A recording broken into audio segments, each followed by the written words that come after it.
එලෝ කියන හැමෝටම මම මේ මාස 21 වෙනිදා IMAX එකේ බැලුවා Mission Impossible Final Reckoning movie එක. මේක ඇවිල්ලා Mission Impossible series එකේ 8 වෙනි ෆිල්ම් එක වෙනවා.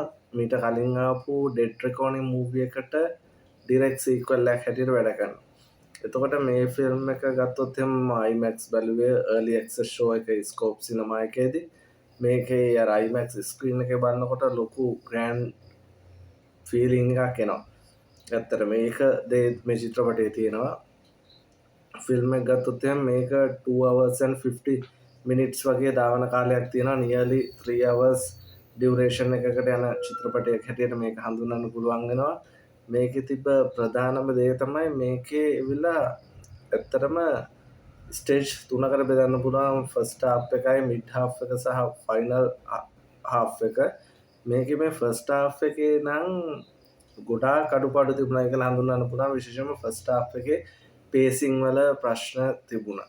විශේෂයෙන්ම මේකෙදී අර ෆස්ට් හාෆ් එකේදී මේගොල්ලෝ කලින් ආපු මිෂන් ඉම්පොසිබල් ෆිල්ම් එක ඩෙඩ් රෙකෝර්ඩින් ෆිල්ම් එක ඇවිල්ලා මේ බොක්ස් ඔෆිස් ආදායම ඒගොල්ලෝ හිතපු විදිහට ආවේ නැහැ. ඒක අර ස්ටන්ට් එකෙන් පෙන්නුවා හොඳට මාකටිං කළා. ඒ වුණාට ඕවරෝල් බොක්ස් ඔෆිස් ආදායම ගත්තොත් එහෙම ලොකුවට ආවේ නැහැ. එතකොට දැන් මේ ඒකටම සීක්වල් එකක් හැටියට ඊළඟට චිත්‍රපටයක් එනකොට මේගොල්ලන්ට ඇතිලා තියෙන ප්‍රධාන ප්‍රශ්නය තමයි දැන් කලින් වැඩි ප්‍රේක්ෂක පිරිසක් බලපු නැති චිත්‍රපටයක සීක්වල් එකක් තමයි මේ එන්නේ. එතකොට ප්‍රශ්නය මෙතනදී මේගොල්ලන්ට ප්‍රධාන වශයෙන්ම බලපෑ. එතකොට ඒ තත්ත්වයෙන් මිදෙන්න මේ චිත්‍රපටය හදපු අය පාවිච්චි කරපු උපක්‍රමය හැටියට පාවිච්චි කරලා තියෙන්නේ මේකේ ෆස්ට් හාෆ් එකේදී ගොඩක් ෆ්ලෑෂ්බැක් සීකන්සස් පෙන්වනවා. ඇත්තටම කලින් ෆිල්ම් එක බලපු නැති කෙනෙක්. ඒ කියන්නේ අලුත්ම එකක් හැටියට මේක බලන්න ආවත් මේකේ ෆස්ට් හාෆ් එකේ පෙන්වන ෆ්ලෑෂ්බැක් ටික විතරක් බලලා ඉවර වෙලා එයාට කම්ප්ලීට් එක්ස්පීරියන්ස් එක ගන්න පුළුවන් විදිහට මෙම චිත්‍රපටය නිෂ්පාදනය කරන්න ඒගොල්ලෝ කටයුතු කරලා තිනවා. එතකොට අර එහෙම ඒ කියන්නේ too much flashback sequences දාලා පොඩ්ඩක් ප්‍රොඩක්ෂන් ක්වොලිටි එකත් ෆස්ට් හාෆ් එකේ පළවෙනි විනාඩි 40 45 බැලුවොත් එහෙම හොඳට පේනවා නිකන් කලර් ග්‍රේඩින් වල ගත්තත් ප්‍රොඩක්ෂන් එක ගත්තත් very old school විදිහට තියෙන්නේ. ඒකට දැන් මේ ෆිල්ම් එක ඊට අමතරව මිලියන 400ක වගේ බජට් එකක් තියෙනවා කියන ඇත්තටම මේ මිලියන 400න් බහුතරයක් ගිහිල්ලා තියෙන්නේ මේක මේ රීෂූට්ස් වගේ කරන්න තමයි. එතකොට දැන් මිලියන 400ක් වගේ වියදමක් ගිය චිත්‍රපටයකට එන ප්‍රධාන ප්‍රශ්නයක් තමයි බ්‍රේක් ඉවන් පොයින්ට් කියලා තියෙනවා. ඒ කියන්නේ ආදායම් ලබන්න පටන් ගන්නම අඩුතරේ 1 බිලියන්වත් යනවා. ඒකට හේතුව තමයි දැන් ඔය බොක්ස් ඔෆිස් ආදායම කියලා මිලියන 500ක් ආවට ඒ 500 ෆිල්ම් එක හදන මිනිස්සුගේ අතර හම්බෙන්නේ නැහැ. ඒ ඇවිල්ලා බොක්ස් ඔෆිස් එකේ හොයන ප්‍රමාණය. දැන් එක එක රටවල් චීනය ගත්තොත් එම 125ක් වගේ තමයි ඇමරිකාවට දෙන්නේ. ඒ රටවල් වල තියෙනවා ටැක්සේෂන් කරලා ඉවර වෙලා හම්බෙන ගානක්. ඒතකොට ඇත්තටම චිත්‍රපටය 400 මිලියන් ගියා නම් බ්‍රේක් ඉවන් එක පොයින්ට් එක වැටෙන්නේ 1 බිලියන් වලින් විතර. ඒතකොට 1 බිලියන් වලට වගේ වැඩි වෙන්න තමයි මේක ඇත්තටම මේ රියල් net profit එකක් එන්නේ, ශුද්ධ ආදායමක් එන්නේ. එතකොට දැන් මේ චිත්‍රපටයේ වෙන මුහුණ දෙන මූලික ගැටලුව තමයි මේ සීරීස් එකේ එකම ෆිල්ම් එකක්වත් 1 බිලියන් හොයලා නැහැ. දැන් ෆිල්ම් 7ක් ආවා, එකක්වත් 1 බිලියන් හොයලා නැහැ. ඒතකොට මේ 8 වෙනි ෆිල්ම් එක කිසිදු ලෙසකින් 1 බිලියන් වලට යන්නේ නැහැ. මේකේ යම්කිසි හරි බලාපොරොත්තුවක් තියාගන්න කියලා ඒගොල්ලන්ට තියෙන්නේ. මේගොල්ලෝ මේක ඩිජිටල් ස්ක්‍රීනින් කරනවා. ඒගොල්ලෝ ස්ට්‍රීමින් සර්විස් වලට යනවා, මර්කන්ඩයිසින් වලින් ආදායම් ගන්නවා. අන්න ඒවෑන් කාලයක්දී රීවෝච් කරලා මිනිස්සු අවුරුදු දෙක තුන යද්දී එන ආදායම මේක ලොං ටර්ම් එකේදී කවර් අප් කරගත්තොත් මිසක් ඊට වැඩිය මේක එහෙම ප්‍රොෆිට් ලබන චිත්‍රපටයක් ලෙස හඳුන්වන්න අමාරුයි. එතකොට දැන් මෙච්චර ලොකු බ්ලොක්බස්ටර් එකක්, මෙච්චර ලොකු ස්ටාර් කෙනෙක් ඉන්න ෆිල්ම් එකක්, එතකොට මේක තියටර් එකේ බලන්න එපාද කියලාද කියන්නේ කියලා දැන් කවුරු හරි කෙනෙක් ප්‍රශ්න කරනවා. එහෙම නැහැ. මේකේ ඇවිල්ලා ඇත්තටම පළවෙනි විනාඩි 40 වගේ ගියාට පස්සේ මේකේ අර ඊතන් හන්ට් ඇවිල්ලා බාර වෙනවා. ඒක පෙන්නනවා මම හිතන ට්‍රේලර් එකේ. එතනින් පස්සේ තමයි ඇත්තටම මේ මූවි එක ස්ටාර්ට් වෙන්නේ. මේකේ සෙකන්ඩ් හාෆ් එකයි තර්ඩ් හාෆ් එකයි ෆැන්ටස්ටික්.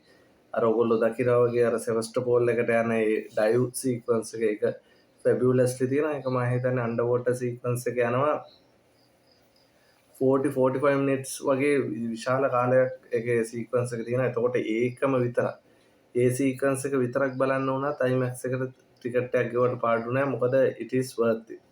ඊට අමතරව අර ඔයගොල්ලෝ දන්නා ක්ලාසික් එයාක්‍රාෆ්ට් දෙයක් එක්ක යන සීක්වන්ස් එක, ෆයිනල් සීක්වන්ස් එක, ඇක්ෂන් සීක්වන්ස් එක, ඒකත් ඉතින් ෆැන්ටස්ටිකලි තියෙනවා. ඒක IMAX එකේදී හොඳට ගන්න පුළුවන්. හැබැයි මේකේදී ප්‍රශ්නේ තමයි තව ඔය ෆ්ලෑෂින් සීක්වන්සස්.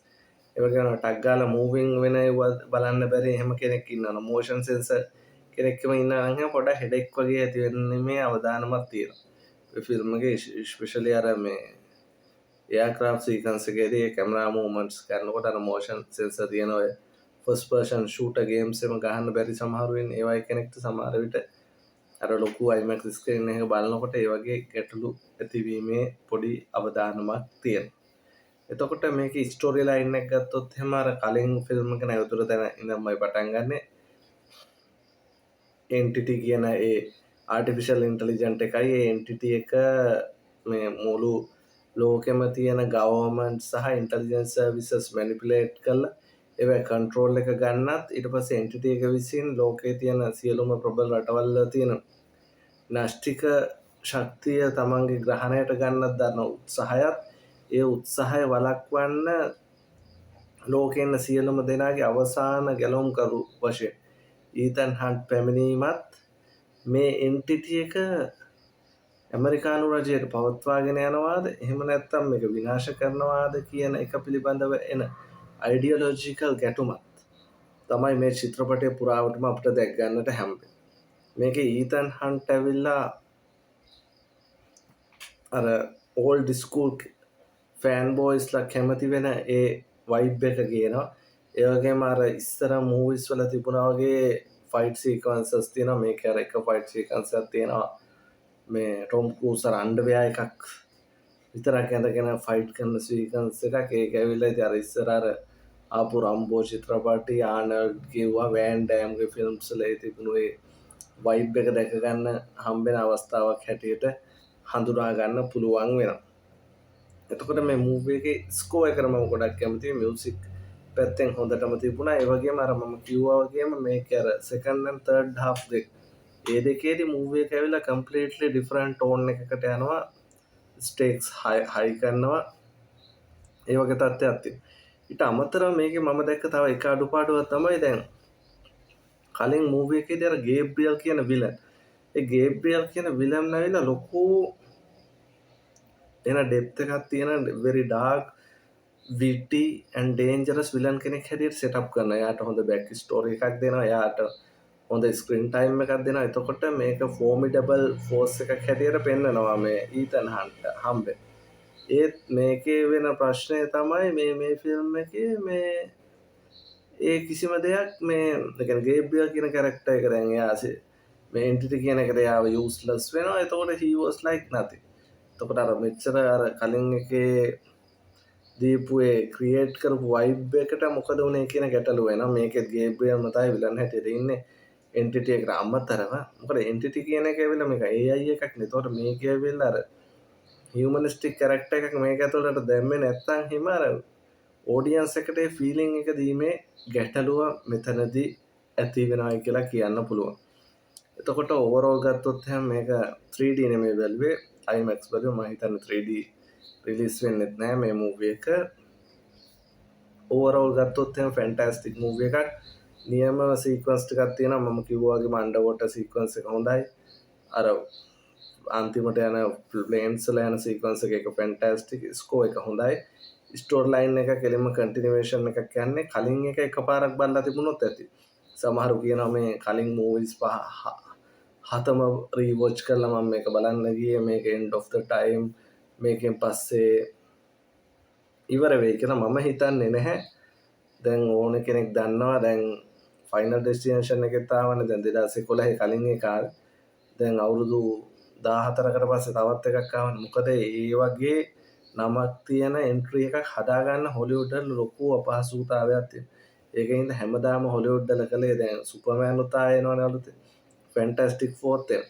ඔව් මේ වගේ මේ ෆ්‍රැන්චයිසි එකක් මං හිතන්නේ නම මේ වගේ මේ නමක් බ්‍රෑන්ඩ් නේම් එකක් හදපු එකක් එහෙම අතාරලා දායි කියලා one way or another මේක ක්‍රියේට් කරයි කියලා තමයි හිතන්නේ. මේ ෆිල්ම් එක ඉවර වෙන්නේ පොඩ්ඩක් ඕපන් එන්ඩින් එකක් එන විදිහකට. ඒ කියන්නේ තවත් කතාවලට මේකේ ස්ටෝරි ලයින් එක ඕපන් අප් කරන විදිහට තමයි මේ මූවී එක අවසාන වෙන්නේ. කවුරු හරි කෙනෙක් හිතනවා නම් එහෙනම් මේක end of the time කියලා මම මේක බලන්න යන්නේ කියලා. එහෙම ඉතින් ගැටලුවක් නෑ. Tamanට ඒ වයිබ් එක අරගෙන ගිහලා බලන්න පුළුවන්. ෆිල්ම් 7ම කලින් බලලා තියෙනවා නම් තව පාරක් බලනවා නම් රීවොච් කරලා එහෙම බලන්න පුළුවන්. එහෙම ගැටලුවක් මතුවෙන්නේ නැහැ. මම කිව්වේ ඒක මස්ට් එකක් නෙමෙයි. ඒකට හේතුව තමයි මේගොල්ලෝ අර මං කිව්වා වගේ ෆස්ට් hour එකේ 45 minutes වල පට්ට විදියට ෆ්ලෑෂ්බැක් සීකන්සස් ගොඩක් දාලා රීකැප් කරලා දෙනවා. ඒ ඔක්කොම උදව් ටිකත් එක්ක ඇත්තටම එහෙම අවශ්‍ය වෙනවාද කියන ගැටලුව මෙතනදී පැන නගිනවා. එතකොට ඕවරෝල් ගත්තොත් එහෙනම් මේක අනිවාර්යයෙන්ම IMAX බලන්න. ලංකාවේ පෙන්නනවා ස්කෝප් එකේ හැවලොක් සිටි මෝල් එකේ IMAX පෙන්නනවා. කවුරු හරි කෙනෙක්ට ඉතින් මම හිතන 3500ක් වගේ වෙයි වීක් ඩේ එක ගන්නවනම් ඒකට ඒ ප්‍රමාණය මුදල වැඩි කියලා හිතනවා නම් අඩුම තරමේ Dolby Atmos වත් බලන්න. Dolby Atmos වත් බලන්න normal පොඩි ස්ක්‍රීන් එකක බලන්න එපා. එහෙම නැත්නම් ඉතින් PVR එකට ගිහිල්ලා 1 goal pace එකේ ඒකෙත් ස්ක්‍රීන්ස් එක ටිකක් ලොකු නිසා ඒ එහෙම බැලුවට අවුලක් නැහැ. normally නම් මේ පොඩි small screen එකක digital 3D බලන්න එපා. මොකද අර මම කිව්වා වගේ මේක second third half එකේ දෙන action sequences ටික action set pieces ටිකම වටිනවා මේ ෆිල්ම් එක බලන්න. ඊට අමතරව මේකේ මොකක් හරි ඩෙවලොප්මන්ට් එක වෙන්න ඕන නම් කියලා මගේ අදහසක් හැටියට කියන්න තියෙන්නේ. අර Mission Impossible ෆිල්ම් එකේ දැන් මේගොල්ලෝ ඇවිල්ලා set piece to set piece යන එක සීකවන්ස් එකක් එක රටක යන අපි දන්නවා දැන් මෙතන මේ අර action sequence එක අර trailer එකේ තිබ්බ ටික තමයි මේ පෙන්නන්න හදන්නේ කියලා. ඒකත් ලොකු long action sequence නේ තියෙන්නේ 30 minutes. ඊට පස්සේ ඊළඟ set piece එකට යනවා එතන action එක. ඇත්තටම මේකේ මේ set piece to set piece යනවට වැඩිය writing ගැන පොඩ්ඩක් බැලුවා නම් මේ script එක ගැන මීට වැඩිය හොඳ ස්ටෝරි ලයින් එකකට යන්න තිබුණයි කියලා මට හිතෙනවා. මොකද ටිකක් ඩ්‍රැග් වෙනවා වගේ තේරෙනවා සමහර දැන් ස්ටෝරි ලයින් විශේෂයෙන්ම දැන් එන්ටිටි එකේ කතාව ඒක ඇවිල්ලා එතන මැක්සිමම් එකකට ආව ලාස්ට් ෆිල්ම් එකේදී. ඒතකොට ඒක ඉවරනාට පස්සේ අර සෙවස්ටෝපෝල් එකට යන එක විතරයි ඇත්තටම ඉතුරුනේ. ඒක ඉතින් තවත් ෆිල්ම් එකකට තරම් ඩ්‍රැග් කරන්න තරම් දෙයක් තිබුණාද කියන එක පිළිබඳවත් එතෙන්දී ගැටලුවක් එනවා. එතන ඒක තමයි ප්‍රධාන ප්‍රශ්නේ වෙන්නේ. මේගොල්ලෝ උමනාවෙන් මේක ඩ්‍රැග් කළාද බොක්ස් ඔෆිස් මොනවා හරි ආදායමක් බලාපොරොත්තු අමතරව ඩ්‍රැග් කළාද කියන එක පිළිබඳව. එතකොට ඒක තමයි මෙතන මම ප්‍රධාන වශයෙන් ප්‍රශ්නයකට දකින්නේ. රයිටිං වල තියෙන ප්‍රශ්නයක් තියෙනවා, පේසිං වල පොඩි ප්‍රශ්නයක් තියෙනවා. ඒ අරුණාම ඉතින් සුපර්බ් ඉතින් කතා කරන්න දෙයක් නැහැ. ටොම් ක්‍රූස්ගේ ඇක්ෂන් සීකන්සස් එයාගේ ස්ටන්ට් ඒවා පිළිබඳ කාටවත් ප්‍රශ්න කරන්න විදිහක් නැහැ. ඒවා පර්ෆෙක්ට්ලි තිබුණා. තියටර් එකක ඔයගොල්ලන්ට ගන්න පුළුවන් හොඳම එක්ස්පීරියන්ස් එක මේ ෆිල්ම් එක තුල ගන්න පුළුවන් වෙනවා කියලා කියන්න පුළුවන්. එහෙනම් මම අනිවාර්යයෙන්ම රෙකමන්ඩ් කරනවා ගිහිල්ලා මේක මේ IMAX එකේම බලන්න. හොඳ එක්ස්පීරියන්ස් එකක් වෙන්න පුළුවන් ඔයගොල්ලන්ට. ඔයගොල්ලෝ සීරීස් එකේ ෆෑන් කෙනෙක් නම් ටොම් ක්‍රූස්ගේ ෆෑන් කෙනෙක් නම් අනිවාර්යයෙන්ම මේ මූවි එක බලන්න කියලා ඉල්ලනවා. ඒ වගේම මගේ channel එක මම මේක ලොකු මූවිස් බැලුවට පස්සේ ඒවා රිවිව්ස් තමයි අප්ලෝඩ් කරන්න. අනිවාර්යෙන් මම කියනවා මේක සබ්ස්ක්‍රයිබ් කරලා මට සපෝට් එකක් දෙන්න. පොඩි සබ්ස්ක්‍රයිබ්ස්ලා ගානක් තමයි ඉන්නේ මම මේක ක්‍රියේට් කළාට පස්සේ. මම මූවිස් බලන්න ගියාට පස්සේ බලලා ඉවරනාට පස්සේ අනිවාර්යෙන්ම රිවිව් එකක් දානවා normally තියටර් එකේදී හරි ගෙදර ඇවිල්ලා හරි එහෙම දානවා.